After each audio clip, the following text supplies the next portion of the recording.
You know what time it is. We're in the house another night with Prison Talk over here at Unique Mecca Audio. You know, uh, you want to introduce yourself, family? I mean, I don't know what Chi doing, man. Come on, dog. That's my man, Ja Jones. That's Carlos Jenkins. You know, Ja Jones, Queens, New York. Yeah. Carlos. Hello, how you doing? My name is Carlos Jennings. I'm formerly incarcerated. I did 10 years in jail. I got 8 years of parole. I'm currently in college. I got my own clothing line right now. Positive energy, positive results. I'm all about and stopping the recidivism rate. And I'm just trying to be here to support all the brothers and sisters that's in here right now. All right, next. There you go, Abdullah. Abdullah, peace, y'all. All right. My name is Abdullah Basil. That's my Islamic name. You know, my government name is Travis. I'm from Harlem. 36.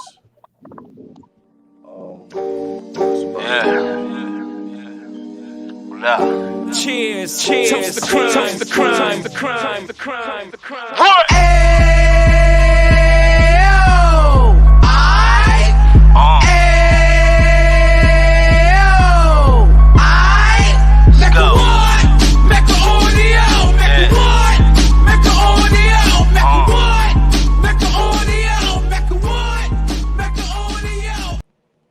Oh, hey, all right, so now we in the house. All right, so we got them up there. Let's bring a little, let's bring the female up there. Patricia, unmute your mic, sis. There you go. Introduce yourself, sis.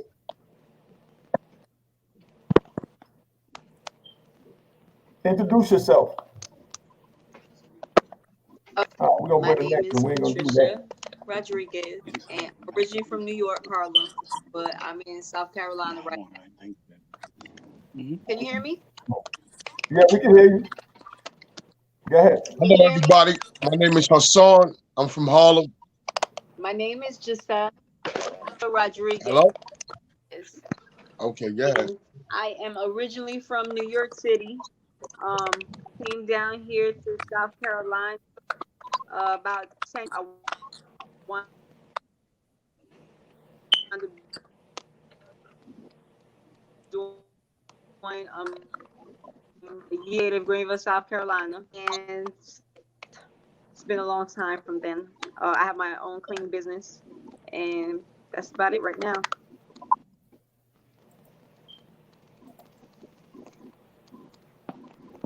Okay. All right. Hello. Hey, what's good? My name is Hassan. I'm from Harlem / the Bronx. I mean, you know, I would have to say Harlem made me, but the Bronx raised me, so it's all good. But I'm pretty much diverse with, and I'm pretty much trying to bring to the platform just, you know, an awareness of where, you know, the position in the lives and the obstacles that have been, you know, plaguing our people. It's pretty much, you know, around us, it's visual. The information is there, and I just want to be here to give some of that, and hopefully, you know, open some eyes to, you know, some different views. Beautiful. Okay. So we're gonna start, man. So everybody know time. Everybody did time. What was the hardest part of doing time to you? What do you remember as being the hardest time? Anyone could answer that first. All right. Go ahead, Carlos. When the police pulled up in handcuffs. Word. No. Day one. Once them cuffs come on. That's the hardest part. The dog. You feel this? Leaving them business. Everybody else feel the same way?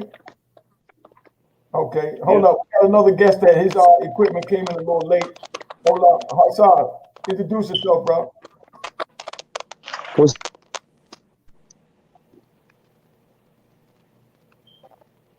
Can't hear you. We can't. All right. I can't hear nothing. Well, hold up. Okay. Say it again, Hal. Say it again. We're gonna slow the program down. He's gonna get it right. We're gonna get it right. Okay, so now the hardest part is when you get the handcuffs put on you. Job, you share with that how that felt, that whole experience as far as going to the police station. I know when I got to the police station, I got on the bench. I just wanted to curl up in the fetal position. You know what I mean? And it was like, thinking you could disappear through the bench, and you know what I mean? It's like, oh man, not this trip again. Like what was your feeling like? John, you can hear me? Yeah, I can hear you. I mean, I can go back to my first experience. My first experience ever being locked up. I was just young, hanging out in the projects, wasn't doing nothing illegal, and something had happened, and they come in the neighborhood, grab us up, ask us questions. They know it. They know it ain't us, but they just stop us from doing what we doing to to harass us and stuff. And they put us in cuffs, brought us all the way back there. Now, mind you, I'm 13 years old at this time. 13, did nothing. Brought me to the precinct, had me in handcuffs. I'm tall. I'm always a big dude. So, cop sitting on the trunk, pulling the handcuffs back on me, talking about you know what happened. You know what happened. Literally, my first experience with the police, I was literally tortured at 13. And then they found out how old I was and just let me go. Mm. Yeah, that's what it was. I got arrested so much times as a juvenile, especially in New York, and it's like, you don't even go through the system as a juvenile for nothing. So it's like really like just a revolving door where you think like, oh man, I'm slick. I done got away. I done did this and I done did that. You know what I mean? But it's like crazy, man. It's crazy. How did you feel, Patricia, when you first got locked up as a female?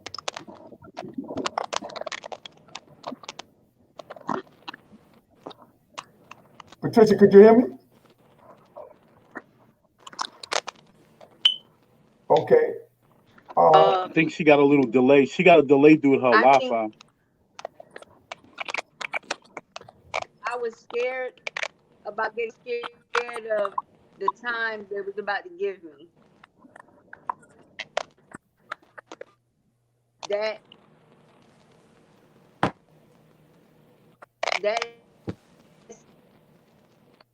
separates you from your family and what you got going on at that point of life. And that shit stops everything. Oh, okay. It's a fucked up that must have been something else. Did you have any kids? Did you leave a child behind?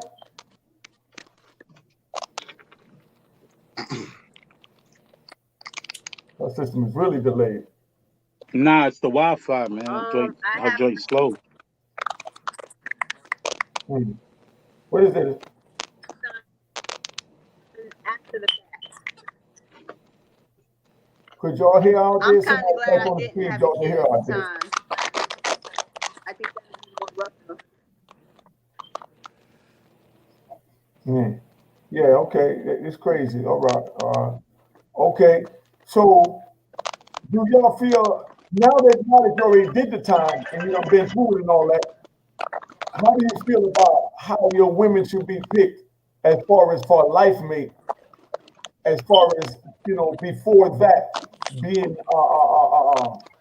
choosing a woman that didn't do the bid with you, you know what I mean? That you expected to do the bid with you. Repeat the question. How do you feel about now? Go ahead, Carlo. Well, when you're doing that time, really, you're that time with that girl, she could do anything she wants. Like I say, I don't know if it's a person or whatever, but that's not my pussy. That's her pussy. She can do whatever she want with it. I didn't Jody's the left me on the bed, but I thought I was gonna get life for the death penalty. So I would have got locked up in a whole nother state. You know what I'm saying? So I think for everybody got to be the point of showing me love or whoever didn't show me love, that's not, I can't be mad at that. I can't trust no something I ain't got no control over.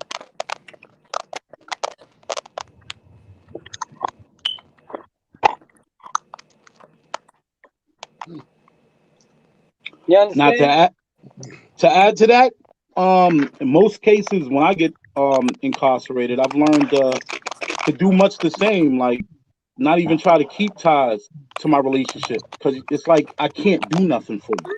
I can't help you. You know what I'm saying? What can I do? I'm locked up. You know what I mean? I can't earn no money right now and send that home unless I'm hustling on the block in there doing the same thing I would be doing outside, which would give me more time. You know, we've all Right. had to make certain decisions, but I've always been the type of person that's where the relationship ends. I mean, I might hold on to it for like 90 days, something like that, but after that, there's nothing else there, bro. I can't do nothing for you. I feel helpless. I can't protect you. A letter ain't gonna do nothing. A phone call can't do shit. So I always end my relationships pretty much shortly after. Once it gets flaky and the phone calls start to, oh, I can't catch you no more. I can't get you no more. It's time to go.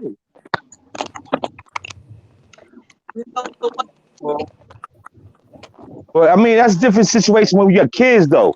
When you got kids, it's like you can maintain some type of relationship with that person. You know what I mean? Even when that person married, clear with a parent, they're not messing with you no more.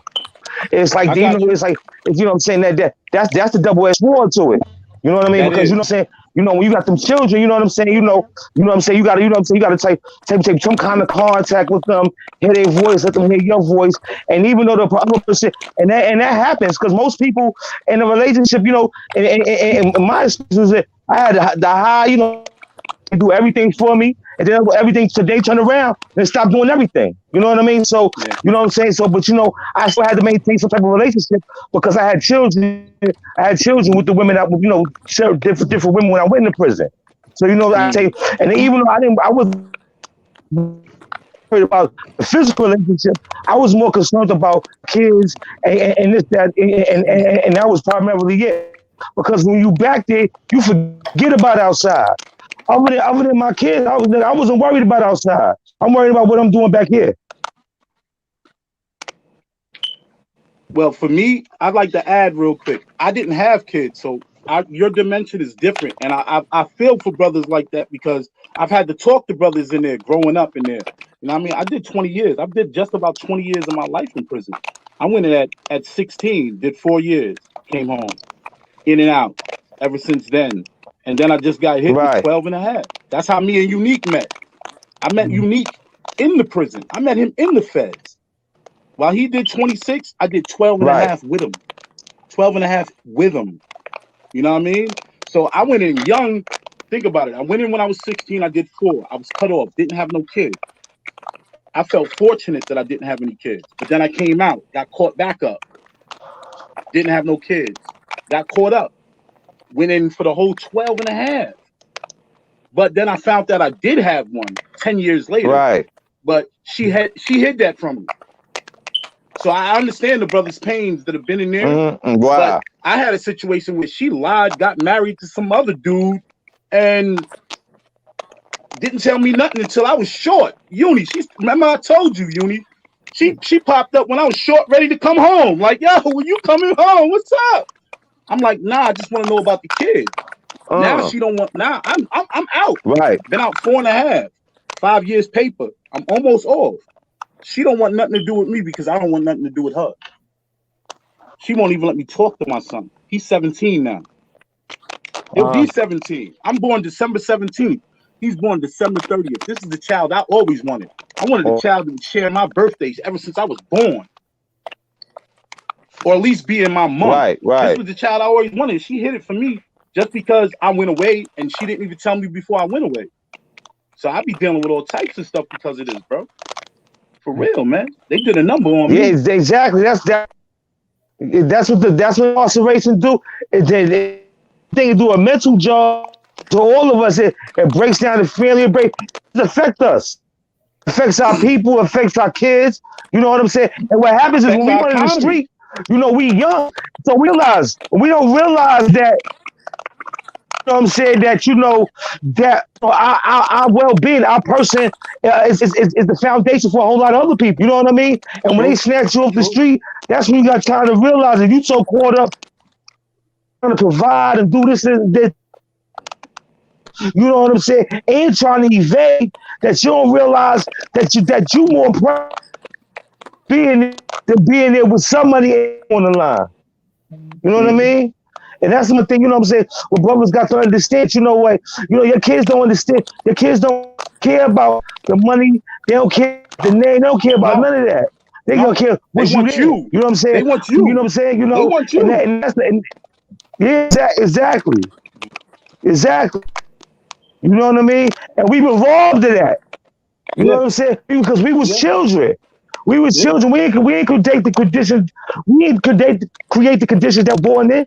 We create the, just No, like you say you was 13 years old and you was big for your age and he ran down on you. That's what yeah. happens. For That's what nothing. we gotta tell these For mothers. nothing, bro. As soon as these boys get some funny face, you know what I'm saying? As soon as they get to a certain height, a certain weight, then the police from 60 feet away, they running Dog, down on them. They ain't asking them no dog. questions. I've been 6 feet tall ever since I was 12. Dog, they've been running down on me just because I'm big. Right.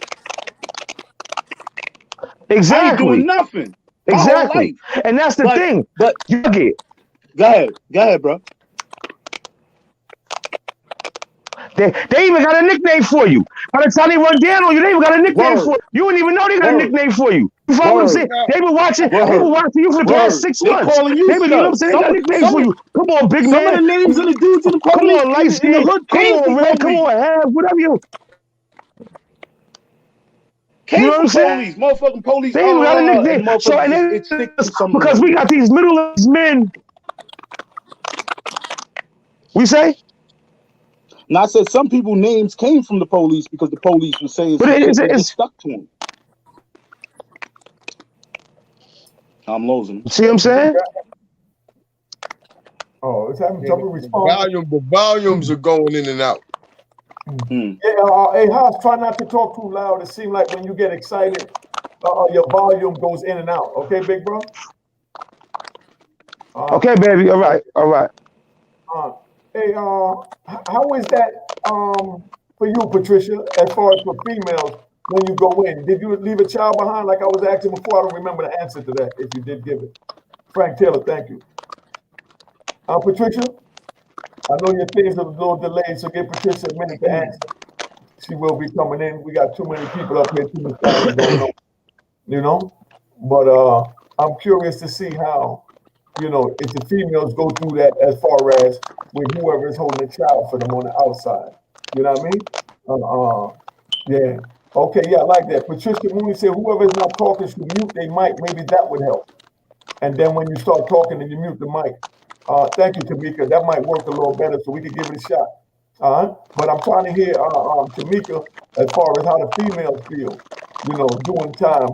Patricia, how the female feel doing time when they leave the child behind on the outside or just leave their man behind on the outside if the man hold him down, and how was the bid without the man there? Did you hear me, Patricia? But I guess not. Patricia can't hear me. She froze, you know. But so we're gonna bring Big Hassan back in, you know. Hey, Hassan, go ahead, Self. I mean, Ajah. What's up?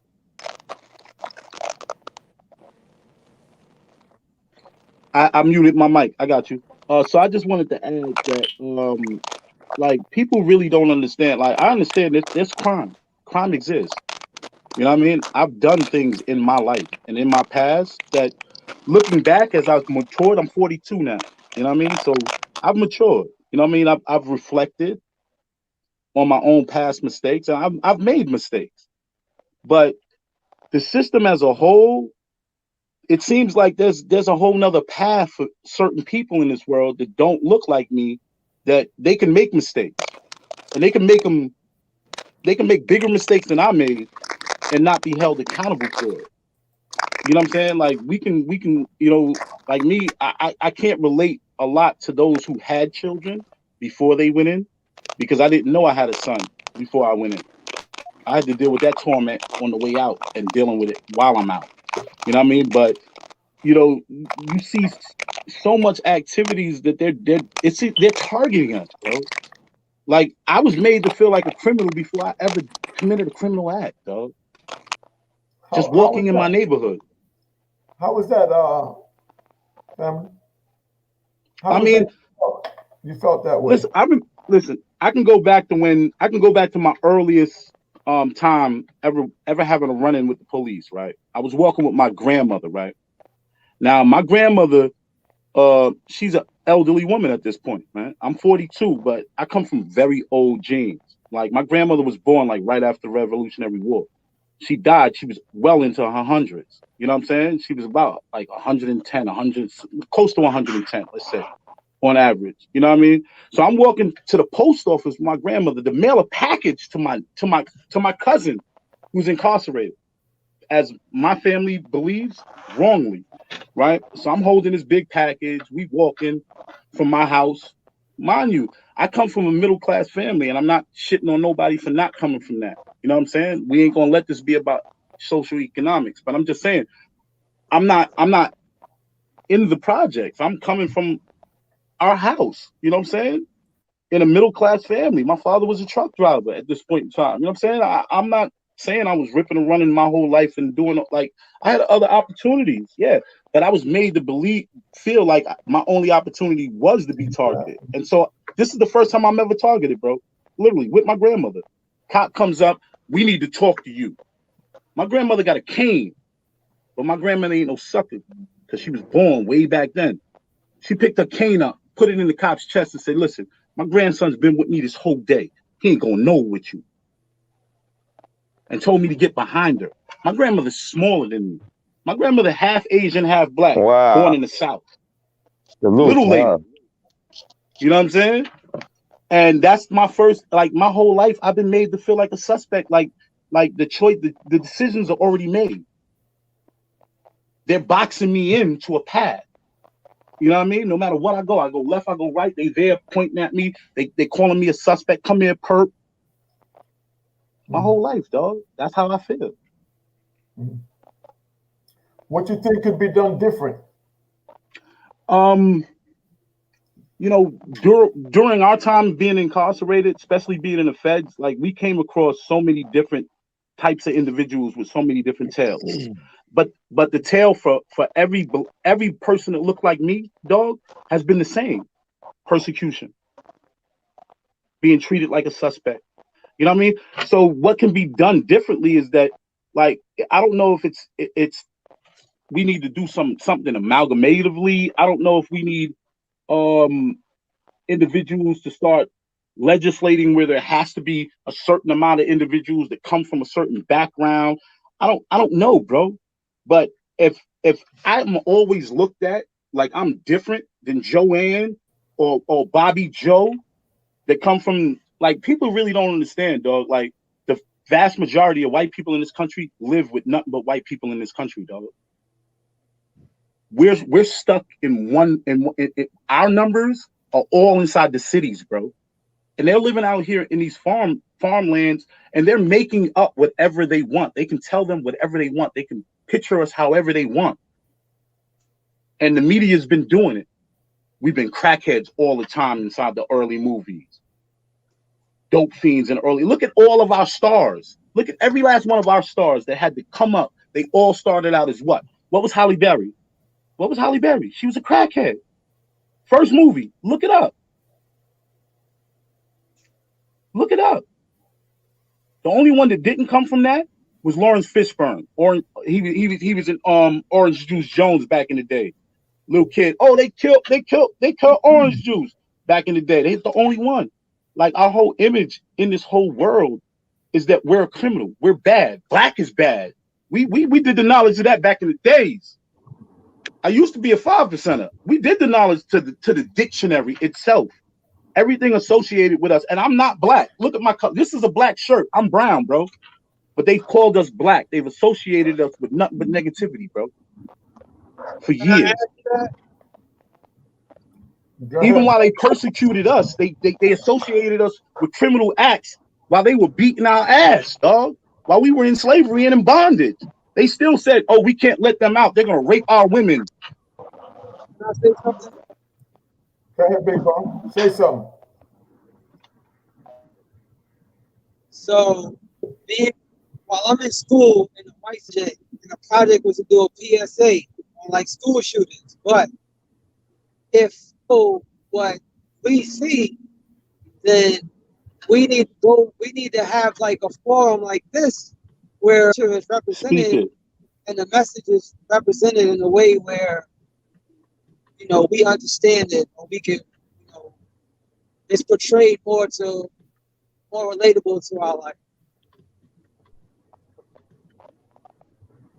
That makes For real. sense. He ain't lying. He telling the truth. Because they not going to tell our truth. They can't tell our truth. That's a fact. They can't. Every time White we people tell our want to truth, they say we whining. Oh, they whining. They complaining. They keep complaining. Excuse me, brothers. Somebody typed on the screen, something. What was that? Oh, excuses and blaming others. They feel that y'all are making excuses and blaming others. What do you tell them that's watching so they know we Oh, hold on. ain't I got ducking? something to say. I got something to say. I know you do, big bro. All right, so if I'm making excuses, bro, bro, I don't make excuses. My grandmother came from nothing. Nothing. This woman came from nothing. She's been hating in this country her whole life. My grandmother didn't learn how to. My grandmother could listen. I come from a generation that signed their name with X's, bro, because they wouldn't let us learn how to read and write, bro. My grandmother, I remember being young. My grandmother literally signing a piece of. This is the sign. An X, bro. An X. That's how she signed her name. This is what y'all did to us, bro. You set us behind. We built your nation for free. And you set us behind for 400 years. Let me do it to you. Let me do it to you. That's why I like that video from some from down south. What that nigga Rick Ross? He got that joint where he starts it off. The roles are reversed. Imagine a black man coming in and a white boy sitting there can't look him in his eyes with a whole bunch of trinkets of all his jewelry and stuff, and he gets to pick it and he can just stand there. Do you like? I don't think America knows its own history, bro. I really don't think they know. They lied to him, dog. Manifest Destiny. They changed everything to something good, bro. They changed what they did to the natives into Thanksgiving. Like, they don't understand. They've been brainwashed themselves, and that's the sorriest part about it. On some real shit, majority of these white people have been brainwashed themselves, dude. Because I'm gonna tell you something. All right, racists created bigotry because a bigot only has a view of a person. A racist will mistreat a person. But if I can make everybody look at me like as if I'm worthless, you'll watch a motherfucker kill me. Excuse my language. Try not to curse, self, please. Excuse my language. I said excuse my language. All right. You'll watch somebody beat me. You'll watch somebody burn me, and you won't say nothing. I'm glad that some people are saying something now. Yes, now. Right now, everybody's like, oh, don't stop killing them. But there's a reason why they're saying stop killing them, because they've been killing them. That's all I got to say. That was very deep. That was very deep. Now, we're gonna pick another topic. You know, anybody else got a topic? I shouldn't have to drop the card. There's a whole bunch of good brains in here. What topic would y'all like to have or discuss? When y'all can start it off. Well, Hassan, you want to take the floor? Hold up, Anthony. Let Haas go. Go ahead, Haas. Sure. Why not? You know, I've been sitting back and listening, and I mean, pretty much where I stand is, you know, everything has a lot to do with conditioning. And, you know, where we look at, you know, the trials and tribulations that our forefathers have been pretty much subjected to, that has unfortunately produced the people that's on this panel today. Yes. You know, you would have to look at, you know, what has literally caused the confusion and the chaos amongst us. And we have to narrow it down to, it's not our actions that have taken us, you know, and put us in the position. It's literally something that has been corralled and put together and formulated for us to be put in and to become a part of. That's right. So now, with that being said, with a lot of it being, I mean, looked upon, it's being brought up today. I mean, you know, it's a lot of history that's connected with it.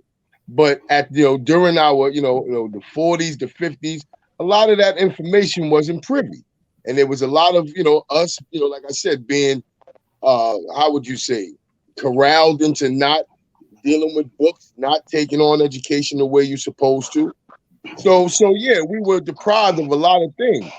Now, all right, give me 1 second. Now, with it all coming to, up, as you would say, coming to surface, today's time, you have a lot of information pretty much right at your fingertips.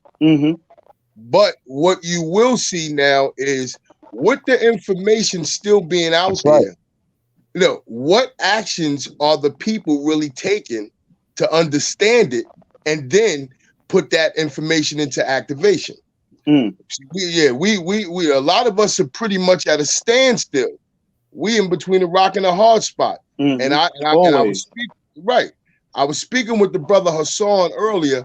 I was speaking in regards to the connection. See, we were literally taken from a connecting part of us, which was our motherland. We were literally taken from culture, That's language. Right. That's a fact. The music, the beat, the drum. That's why when it came back, it was so strong. Right. So any and everything that you would see that would come from that we were pretty much connected to, we're disconnected from. We literally have to find that connection. We have to reconnect with that. Otherwise, we are going to continue to stay in the chaos and the mayhem and try to see if they're going to bring about peace. That is over. It's too much information out there in regards to who we are as a people. And we just overlooking it, and we showering over it with these religions that are not ours. We don't understand the history that's out there that shows that it's not ours, but we close our eyes to it, and we still looking for this unanswered, God to come down. And I don't want to knock anybody's religion, but I will say this here. I don't believe in religion, so you ain't got to worry about that, but I'm a man of faith, though. Cool. See, I don't really mind where the righteous aspects of living is being presented through religion. I can understand that, but it's so wrong when you look at what history shows, where a set people dealing with a set culture was taken from that and taken through a process to produce a people that is pretty much not connected to their religion, their rightful religion, and had another religion placed there for them to put their faith into. That's wrong. That's all the way wrong. Now what do you expect from that? You're only going to get chaos from that still. So I don't understand. I want to build off of some of what you said. Like so let's go back. Let's go back to 1935. Let's go back to 1935, 1940. I study history. I love that shit. Oh, excuse my language. Pardon self. I got you, Uni. My bad. But actually, if you go back to the 1930s to the 1940s, there were more blacks at that point in time, to the 50s, actually graduating college, right? See, this is what they really did. This is what I feel they did. You're right. Everybody can agree or disagree. See, during that time, it didn't matter if you were of our pigment, our hue, and you got an education.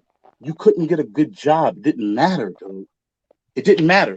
We came out of colleges in the 30s to 40s, and we're still in a restaurant doing this. Sir, you know what tips came about? Tips were for us.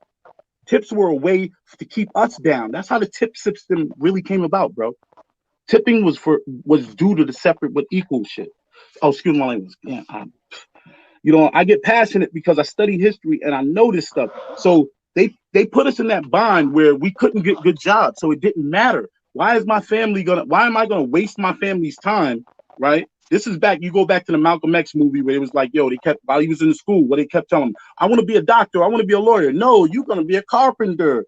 You know, so that was the system keeping us down. Like you said, I'm agreeing with you. I'm just building off of what you said and give it a little more history with it. So hold on one second, bro. Let me finish up. Okay. Let me finish up. So now they put us in a system where even if our parents put all this little bit of money together, send us to a college, we get educated, we come out, and we can't become an engineer. We can't become a doctor. We can't become this unless they allow us to. So the next generation then says, I'm not going to waste my family's money. I'm going to go get it another way. I don't care about education. And that's what started happening. Go into the 60s, 70s, and 80s after that and look at the decline of education amongst our people. That's all I want to add. Okay. Haas, let me say one thing Hey, real quick. I would like to ask y'all. Huh? Let me Hey, just I'm gonna let you build. yeah, one thing. Okay. I hear and Now I let us don't build. want, No, we're not debating. We're just right, building. I'm just giving you another part of the piece. Yeah, no. I would only want to also add to that is this. Yes, let's go. When you look at right, when you look at the standards of our people and the condition then, and I'm going to take it back even further. I'm going to go from the 20s, the 30s, let's go. To let's the 40s. I love it. Okay? Let's go. All right. Now, I love it. With me knowing and understanding where there was definitely an imbalance in economics, you know, during that time. Yeah, however, it didn't matter if we came up, they destroyed it. Hold on, brother. Hold on, black man. Let me add on. Let's go. I would really, you know, I would find it hard to believe that we didn't unfortunately create this for ourselves. Why I'm gonna tell you is this. During those times of the 20s, 30s, 40s, the 50s, we had thriving businesses. Black folks had communities. We had cab services, we had bus services, we had movie theaters, we had hospitals, we had everything on the same scale, except for the quality in the materials. You understand? You know, them folks had, you know, the good cabs, they had the good buses, and they had the good movie theaters. Okay, that's one thing that was against us. However, guess what? We still had the economical value and the systems to keep us afloat. And we would have been able to do that had we kept our money still circulating inside our businesses. But guess what happened? Hold on, brother. Guess what happened?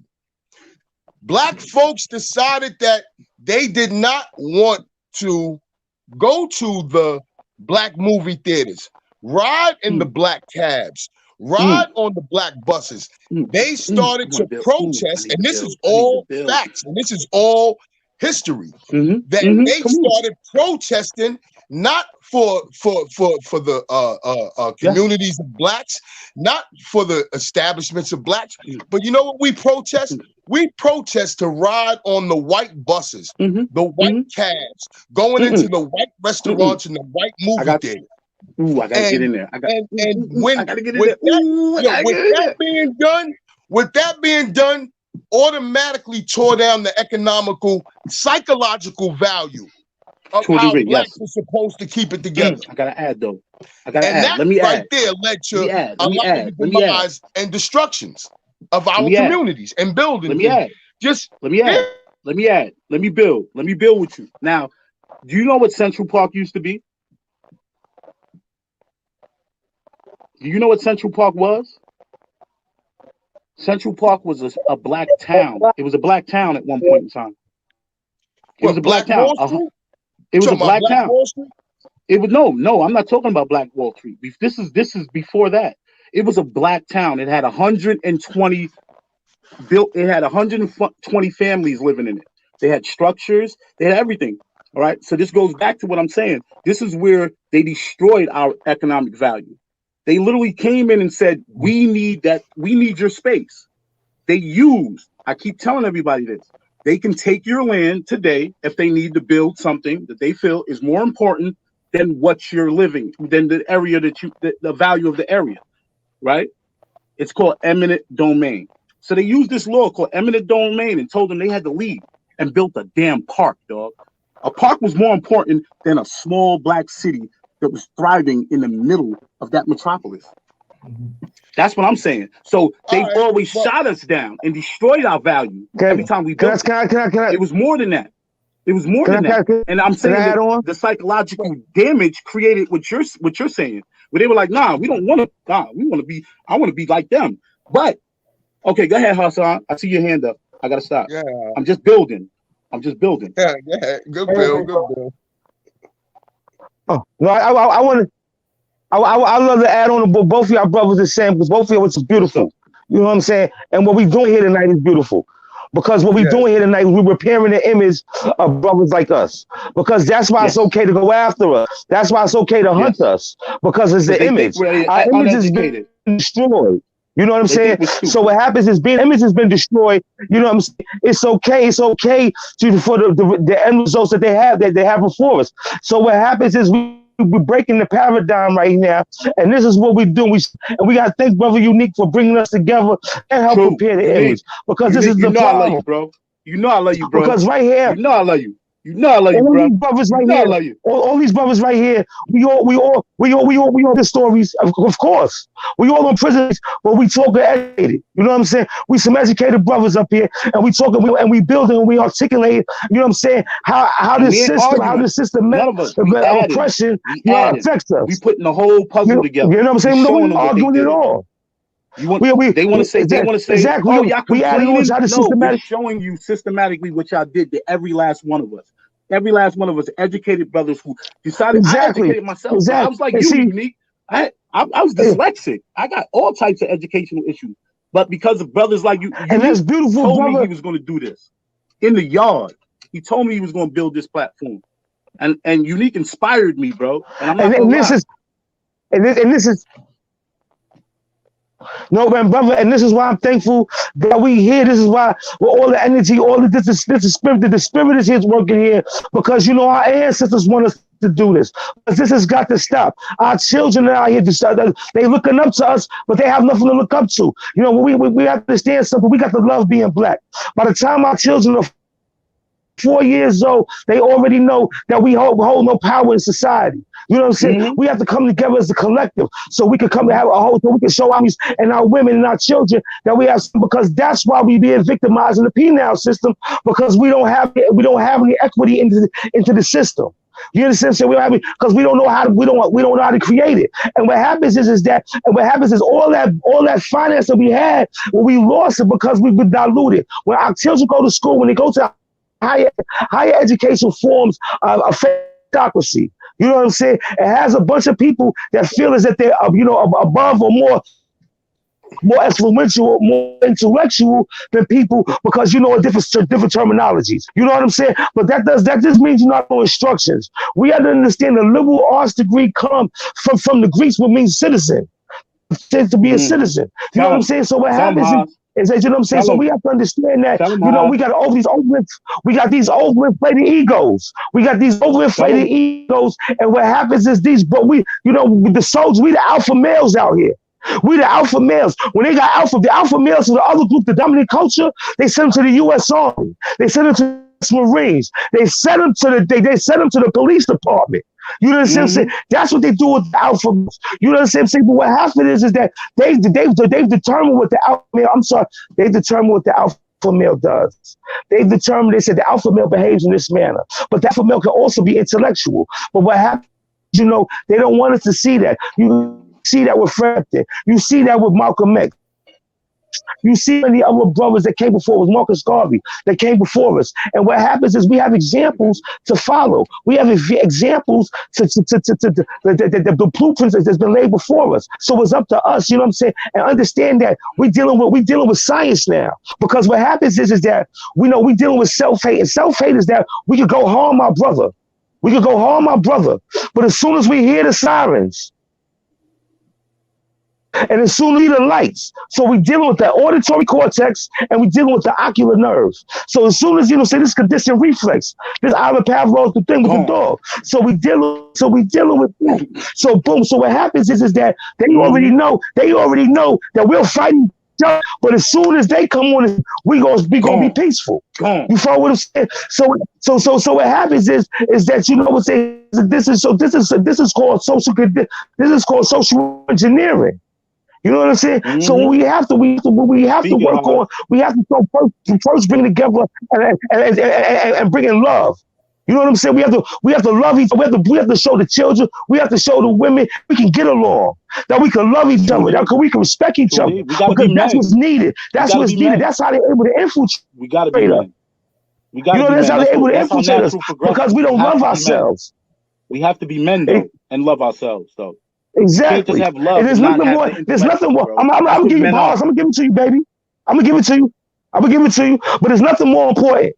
There's nothing more important because you know what? We propagandize. We are killing each other and this, that, and the other. But I worked in school.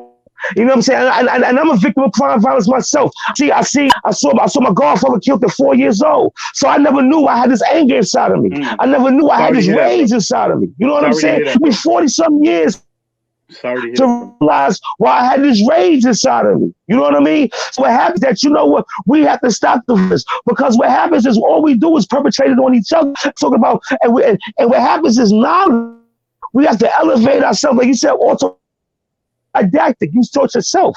So teaching yourself is when teaching and teaching. You know what I'm saying? We got to understand vocabulary and critical thinking and they're not being possessed with this. And we move past this and we feed kids to this.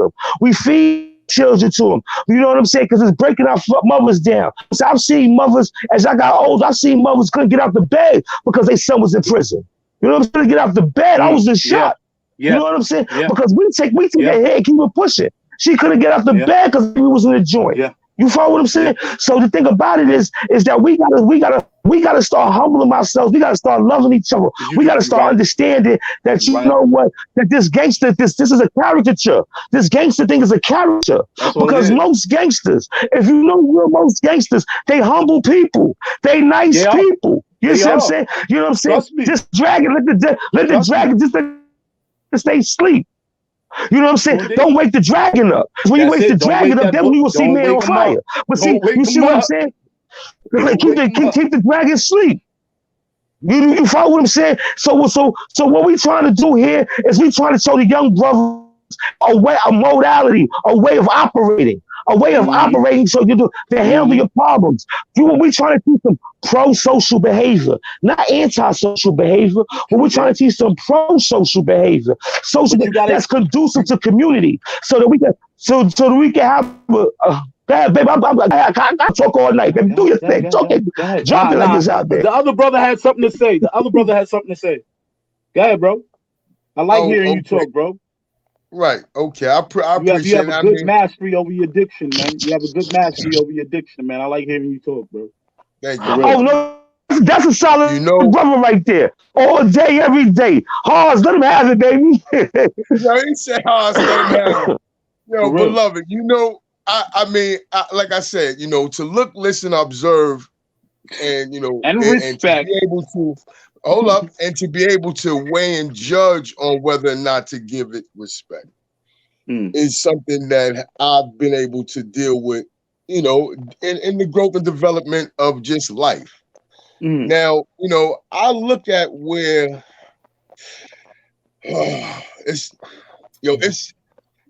for me, it has to go a little more deeper. Come on, go. Take your time, baby. Bust it open, bro. Bust it open. We are here literally talking about the modernized made man, woman, and child. See, we are the finished product of our forefathers. Okay. Now, I have a problem with forgetting that. Okay. And then I have to ask myself, I'm hearing all of the plights and all of what's plaguing the black man, woman, and child that's in North America today. But what's the answer? All right, well, listen. Well, then why are we dealing with these problems, right? In moderate man, when we are a people coming from something different. See, I can understand. Exactly. I can understand if the people that were enslaved were black Americans then yeah, all for it. You were here. But these were us that were brought here, total different culture, total different mindset, total different walk of life. One second. And now I'm listening to the modern, I won't say the modern problems of what we're going through, opposed to the connecting like lineage of history that our forefathers should speak about, and it should play through our actions now. It's not what this moderate stuff is about, because we know who's the cause of all that. You want to rebirth. That's right. We need something. I hear you. You want to rebirth. I see you. Yeah, we need something that has a much more broader plain approach. And that alone can cause more to open the eyes than dealing with the confusion that's been created for us to stay in. 1 second. And to fight. Give me 1 second. Just give me 1 second. Give me 1 second. Ahead, brother. All right. So all of us here have contemplated. We've had time to contemplate. They fucked us up. Oh, excuse my language. They messed us up. They threw us away. They tried to destroy every last one of us through incarceration, right? And it's been plaguing us, right? So, but each one of us were resilient, right? Because of what you're saying, right? This goes back for generations before generations. We know that. You know what I mean? And it's because of that like it's been proven, because of all the oppression that we've gone through in this country. Like we got a better way of dealing with stress. You know what I mean? Like we're desensitized to stress to a certain extent. Not all of us, but that's why we went in and we said, hold on, let me do this. Let me do more. Let me get better at being mental. Let me deal with my emotions. We had to deal with our emotions because we were locked up in it. A lot of our brothers and sisters, and it's not to say that that's like the answer, because jail ain't the answer. You know what I mean? We know that. You know what I mean? But it's like to say that some of our brothers and sisters don't know any of the stuff we're talking about at all. At all. Only thing they know is the conditions have never, they've gotten semi better. And they keep hoping that they're going to get a lot better. You know what I'm saying? You think conditions have gotten better? I said some feel that way. I said some. Man. I say punch me with a club, beat me with a bat, or hit me with a pillow, or punch me with your fist. You still beat me up. It don't matter if it was 100 years ago, 400 years. You still beat me up. That's what I'm saying. All right. That's what I'm saying. So well, my question is, what changes? What I'm saying what we're doing right now is helping, hopefully, other people to say, hold on, I ain't know about none of this. Like some people are just stuck in a condition, bro. They just stuck there. It doesn't matter. Every generation just keeps saying it, even if we're not getting hosed and suck dogs on us every day because we ask them for freedom.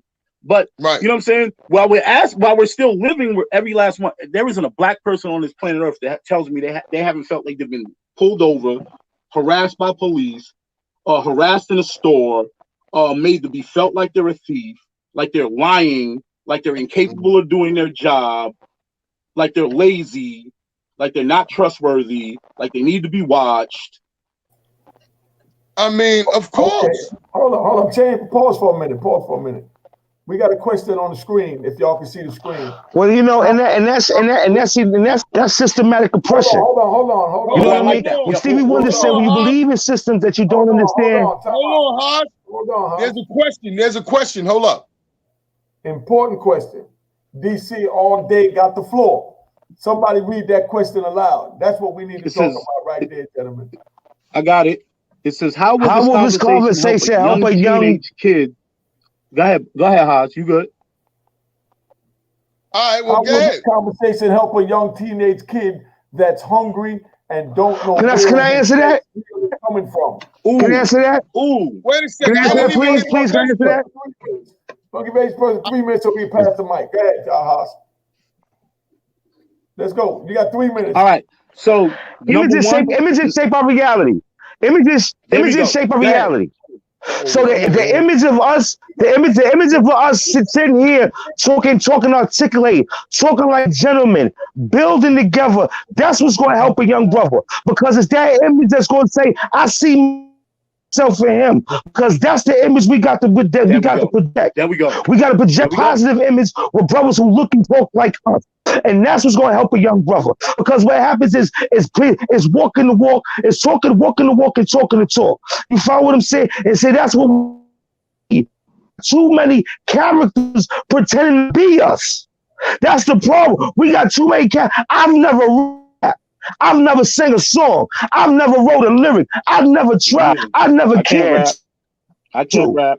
But then I got people putting my lifestyle to melody. I'm 6'3" and can't poison children. So, and let me tell you something. The truth about this is Superfly, Ron O'Neal, he gave up his career because he said he couldn't romanticize crime. One of my favorite movies, he said, I can't romanticize crime. You know what I'm saying? So he throwing his career, the profit he could have with his career. Because you know what I'm saying? So we got to understand, the image that we giving right now, this image that brother allowing us to format right here, so young brothers to see us talking like that and say, yeah, he sound like me, he look like me, but he talking positive. That's what's going to help a young brother. Go ahead, Hassan.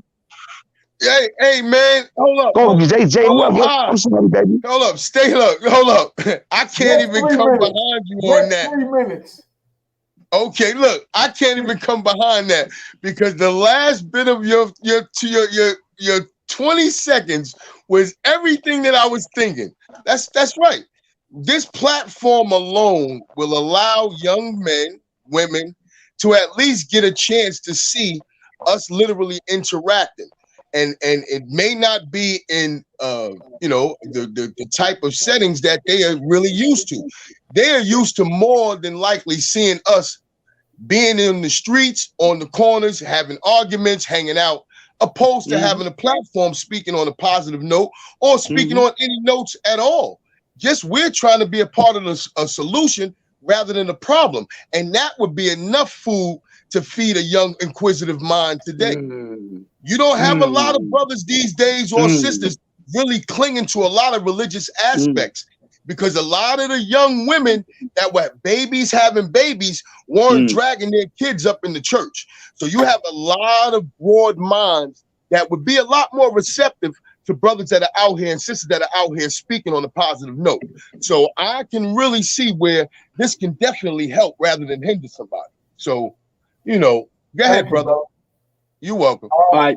So 3 minutes. I'd like to add that each one of us reformed ourselves, right? I went to prison. I got my GED because I wanted to get one. I learned trades because I wanted to do it. Right. My articulation right now is because I want to speak this way. Our conversation is like this because each one of us have educated ourselves, because the school systems did not give me this education. I was put in substandard educational systems. They said I was emotional and had issues and put me in special ed and just passed me up the grade. So my whole thing is, yes, brothers and sisters out there, you can redefine who you are, go out there and do whatever you want in this world. But if you ain't got this, and you don't know who you are, you don't know what you want to be, you don't strive to do it like we're striving to do this. Like Uni told me he was gonna do this. Uni told me that he was gonna do everything he's doing right now. Has anybody ever been into the National Museum of African American History in DC? Oh, I can't travel right now. I'm still on paper. So am I. But I've been They won't let me leave. all right. So at the end of the day, it starts with your education, and it starts with the women are the first teachers of the child, and that's a good step. That's a good place to start. That place. Love yourself, man. You gotta love yourself. Every last one of us men here love ourselves. Can you take the mask off, big bro? The ladies want to see you, big bro. Nah, they all right. I mean, Carlos, come on, family. All right, let's go. Every last one of us love ourselves, educated ourselves through all adversity, dog. They threw us all away. They threw us all away. They threw us away before we were born, dog. They threw us away. They counted us as nothing in this country.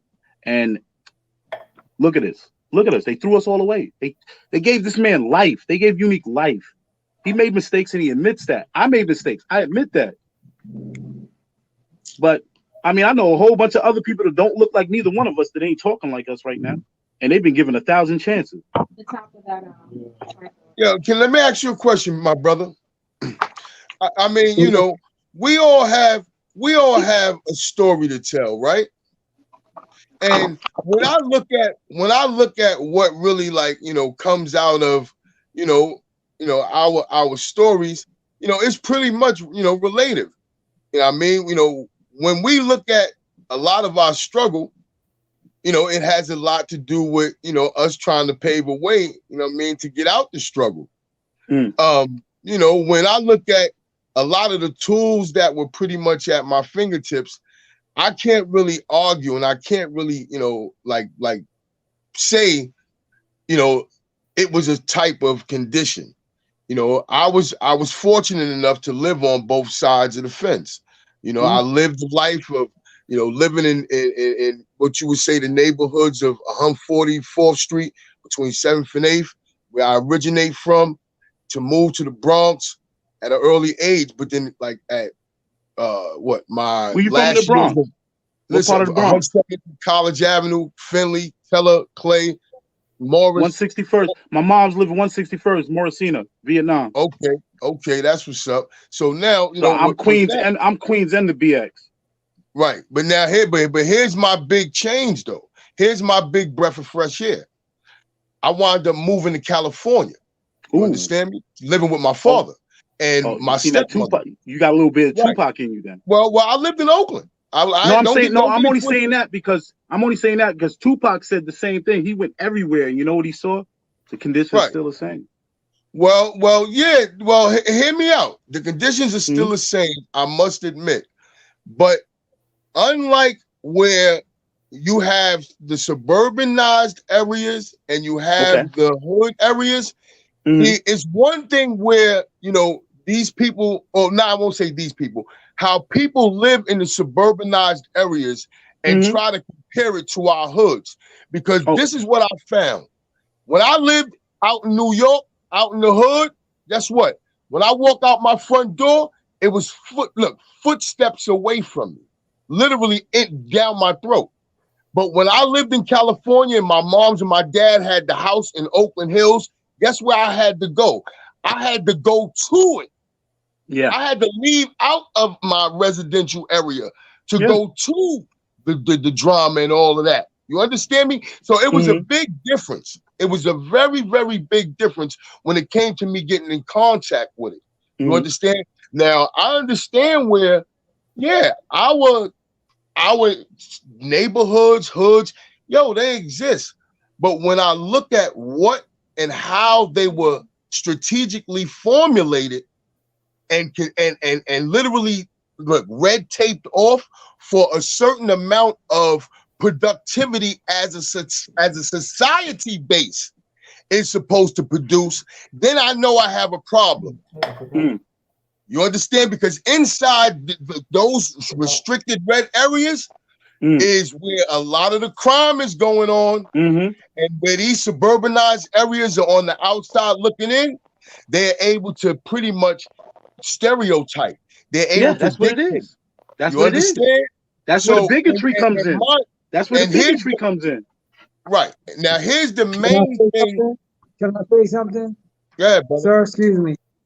Have you ever lived in a white Yes, neighborhood? I do. I live in Vermont. I live in Vermont right now. I live in Vermont right now. I just said, I just said I live in the Oakland Hills in California. I live in Vermont. Look it up. There's like 0.1% black people in this state unless they're from out of the country. Hold on, let the brother speak. A nice neighborhood can be a privilege. When I grew up in South Jamaica, Queens. I've been shot multiple times. Peace, like I said, I unfortunately, I killed the person that shot me, and I did time behind it. But what I'm trying to say is, I moved to a white neighborhood, and I saw that a nice neighborhood should not be a privilege. You understand? We live in America, we live in a country that's supposed to be for us. Then when you realize that the same people that enslaved us are the same people that didn't have your education and the same people that are putting you in prison, that's telling you that these white people never had your best interest in mind.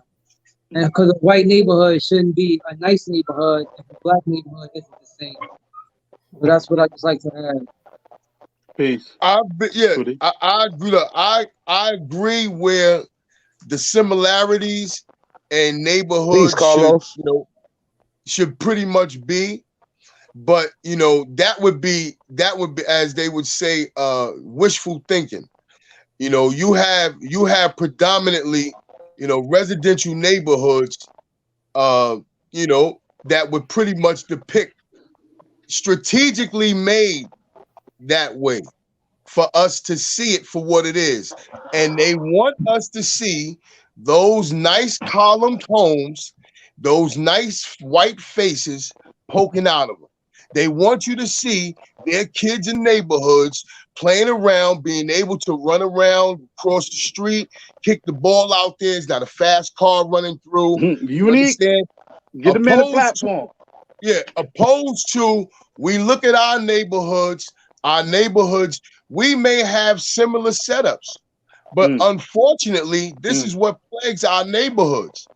Look, the struggle, the hunger. So along with our neighborhoods trying to be peaceful, guess what's happening? You having drug sales going on across the street. You having fights going on where shootouts may occur down the block. You having all sorts of other stuff that endangers us. I want to talk. That don't go on in these suburbanized areas. Now, I'm familiar with Queens. Look, Queens is mainly suburbanized.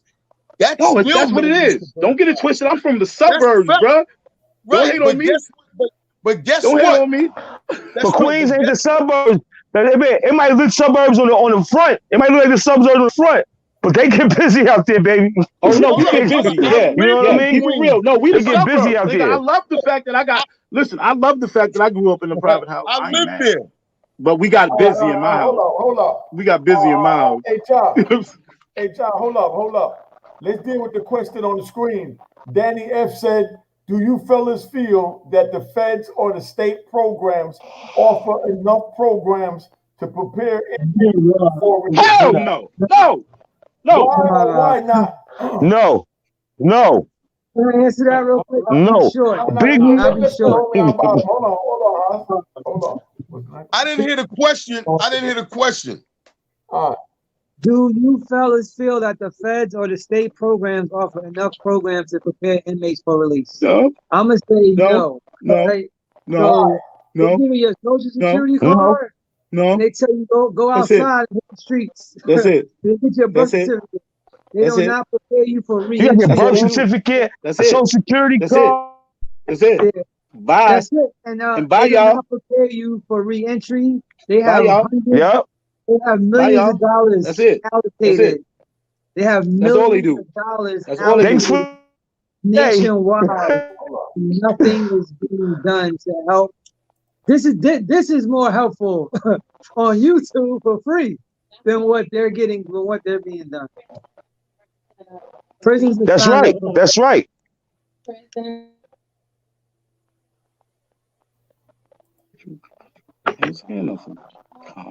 You know, that's really it. Negative energy, negative results. Positive energy, positive results. Open up a book. This is like having a bunch of books being open and you getting all the knowledge at one time. Like, get it while you can.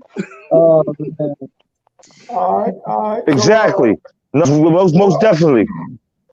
Okay, we heard everybody's topics and questions. You know what I mean? We've been on here an hour and 10 minutes. We're about to wrap it up. And keep it going. Let's roll. Let's go. Let's keep it You know what I cool. mean? Let's I do want this. to go to Vermont. DC all day. What are you dudes doing to help the youth in your communities? I work for a nonprofit organization. Oh, People find jobs and put them back in school. You understand? So like, and actually, I'm a living example of change.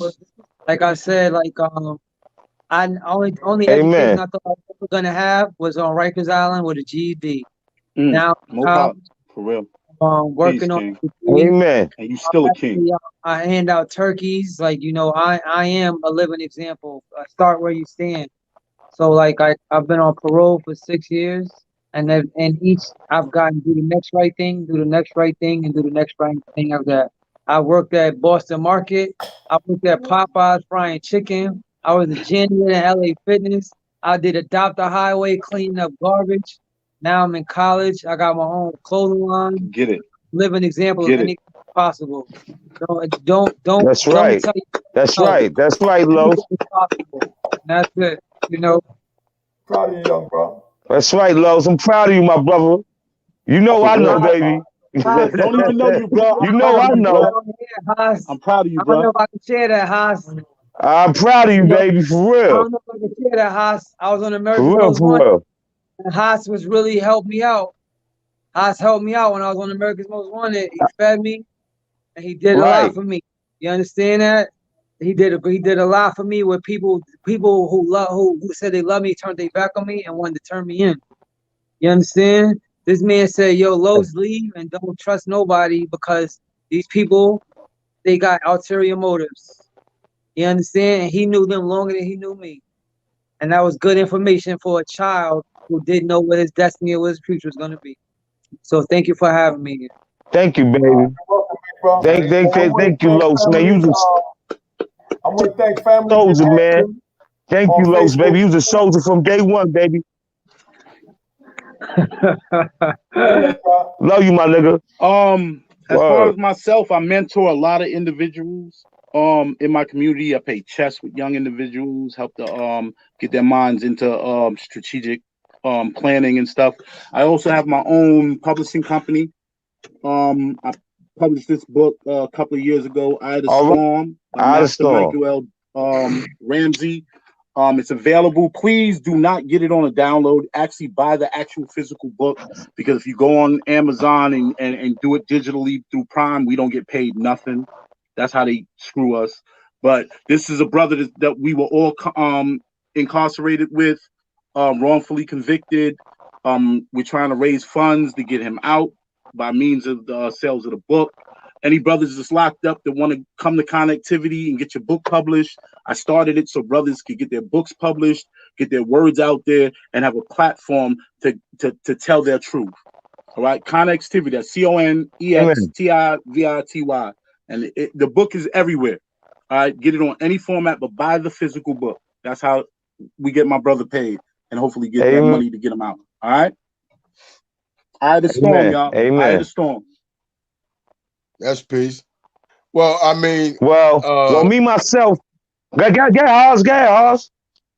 Well, I mean, you know, as always, you know, when I look at what, you know, I would see to contribute, I mean, you know, I would piggyback off the young man's words where, you know, I'm, you know, a living testimony. I'm speaking out there, and my ways and actions is showing and proving. That's I right. mean, you would really become, you know, really fascinated and intrigued with, you know, just coming into contact with me, because a lot of the stuff that I come into contact with and people, I don't just talk. Talk is only like the lowest form of communication. I like to do a lot of building. So I'm doing that like throughout my travels in pretty much any and everywhere I go. You know, aside from that, yeah, I have a couple of business ventures. You know, actually, if you can see, you know, that's my clothing line right there. I'm saying it's got the nice little loyalty. I mean, yeah, but I don't need. I got that understood. I'm doing other things that pretty much can help out, you know, financially. My whole thing is a lot of that will only lead to me just still wanting to get out there that we have to see where I have to lead back to this, where our connection is. That's the most important thing. Yeah, this modernized psychological wave is fine, but if we do not connect back to our ancestral roots, then the divine energy that exists within us is not going to be connected to that divine eternal light. That's the major thing right there. That's the most important thing that I just would want to say. I don't mind, in hearing any and everything. That's all well and good. But our ancestral connection is the most important thing that we are forgetting. And that's right there is important. Well, you know what I mean? well, I'm gonna speak on what I've been doing with my life. You know what I'm saying? Since I changed my life, I got a bachelor's degree, one got a master's degree. I worked 5 years working workforce development in the South Bronx, helping men that just like me jobs. Then I went from there working as a substitute teacher at a school for kids with behavior problems. You know what I'm saying? And connected with them. We gave them an inspiration there. And then there, I went to work to be the director of social service over a family shelter. So, and then I do this in my everyday life. I try to reach the brothers because you know what? I gave my life to the streets, but now I'm giving my life to help my community. You know what I mean? You know what I'm saying? I'm helping my community. I used to do whole lectures and the polo grounds, you know what I'm saying, to stop the organization that creates Brothers and Sisters Against Rape. You know what I mean? Bazaar, that's the acronym, Brothers and Sisters Against Rape. So that's one thing. Then I study and I mentor each and every day to anybody that comes in my life and within me. Because, you know what I'm saying, even though I'm not in the street no more, it's death before dishonor. Death before dishonor. Just like my brothers say, when it's death before dishonor, baby. You know what I'm saying? Just brother Unique said, it's rules to this. And I live by the rules to this. And when I walked away correct. And now I'm here to be able to show my face, because my face is good throughout New York City. Brownsville, Bushwick, Harlem, South Bronx, South Jamaica, Queens, North Side, East Side, Holland, South, whatever. You follow what I'm saying? So the thing about it is, I'm here to help community. I'm here to spread love. I'm here to, you know what I'm saying? Because that's what black men need. That's what we need to perpetuate. We need to perpetuate love, peace, and understanding. You know what I'm saying? Because we already proven that we be gangsters. We've already proven that we could be killers. We've already proven that. And see, that's how I walk now. I've already proven I could hurt. Now let me prove that I can be peaceful. Now let me prove to myself and whoever comes in my direction. You know what I'm saying? Press spirituality. Walk the walk and talk the talk. You understand what I'm saying? Because we got to love each other. We got to love ourselves. You know what I'm saying? And once we love ourselves, once as black people love ourselves, then we'll be able to stop the violence and the anger and the negativity that we see. Then we'll support each other. Like my brother got the clothing line and the brother got the book. That brother trying to help people, but still behind the wall. You know what I'm saying? That nigga, he ain't forget the brothers behind the wall. And that's the thing about it. We got fallen comrades back there. You know what I'm saying? Oh, shit. Got turned off. You got cut off, Haas. Yeah, shout out to Haas, man. Very passionate. You already know. All right. Yeah. All right. Haas got that passion, man. I love him for it, man. I love him for it. Everybody know, thank you for coming. You're welcome, my brother. Anytime, man. Anytime. You know what I mean? So, thank you for having me, bro. Definitely thank you for having me, man. Hey, what thing? Thank you, man. Freedom is priceless. Yeah. What thing? Hey, Unique, I just gotta say, bro, the only reason why I did this whole book thing, like, you inspired me to do this, bro. People don't know that. Like, we used to walk the yard. We were in 2 spots together. We were in Raybrook and we was in the Maxes together, bro. You know what I mean? You never changed, bro. You've been the same person, bro. And I thank you for inspiring me to actually come out, because you had your book pumping and you were telling me about it. You were telling me a little bit how to do it, and I came home and I did it. I made my mistakes, but we still here. My company's still pumping. Yeah, I remember when you started it. I definitely remember when you started it. You know? And Exactly. Say, Haas, you got something to say, Haas? Nah, my brothers. I mean, you know, it was definitely beautiful. I mean, to get together. I mean, I appreciate you allowing me and, you know, my time and my energy to bestow your platform. And I mean, you know, I definitely got a lot from it. And you know, I mean, just to continue this, to continue to, bring the awareness and to spread that amongst our people will still do some service. You know, it's like, how they say, slow money is for sure money. You know, it's at least some movement going on, man. You know, and that's better than something. So, yeah, man, I just say, for us to continue to strive on and to reach for that glorious, that glorious freedom that we looking for, man. And travel in harmony. Peace, my brothers. All right. And sisters. And sisters. Peace to everybody that had something to do with this, man. Peace, man. All right. Let's bring Haas up here so we can get Haas tuned out. Okay. All right. Somebody get Haas in here so we can get him in. I don't know how to do that. You want to close there you go. There you go. There you go. You want to close out, homie? Are we closing out? You want to shout out anyone before we go?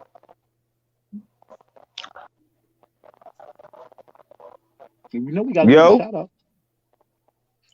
All right. Well, Haas, you got anything to say, Haas, before you close out? What you talking about? Hey, yo, I want to shout out to Harlem Just Carwell, to all my people on lockdown. There you go. I think. Okay. All right. Okay. All right, so okay, close out. Go. We out, baby. Yo, I just want to shout you out, bro. Yeah, man. Thank you, shout bro, you out, for coming my brother. home. That's a big shout out to out. you. Shout out to all my loved ones. Shout out to my wife, my son-in-law. You know what I mean? Shout out to my son Carlos, man. We don't know each other, man. I hope someday you'll reach out to me, man. Just reach out to me, man. I'm here. All right. Like I said, time separated from our families and split us up just like slavery did. You know what I mean? And, right. Just like the brother's saying that he's asking for his son to reach out. You know what I mean? Where do you phantom this at? You know what I mean? But this is our lives. You know what I mean? This is what we live. You know? And like I said, none of this to be bragged or to boast upon. You know what I mean? Everybody up here wish they could have did things different and wouldn't have broke the law. For real. We wound up giving up the time that we gave. We survived it because we're survivors, but that's definitely, not what we intended for ourselves or wanted to be, part of. I know a lot of brothers that lost their mind in there too, that we just forgot about and kept it moving. Talking in their hands. So it ain't nothing easy, about doing that. And Fully Blunt, what's up, big homie? But that's where it's at, man. I just wanted to, bring something up here so that you can hit positive brothers. Thanks, bro. Thanks, bro. And see us doing positive, and that's all this was about. It wasn't to disrespect nobody. It was just to enlighten everybody. That's a fact. I want to thank everybody for tuning in, man. God bless you. All right.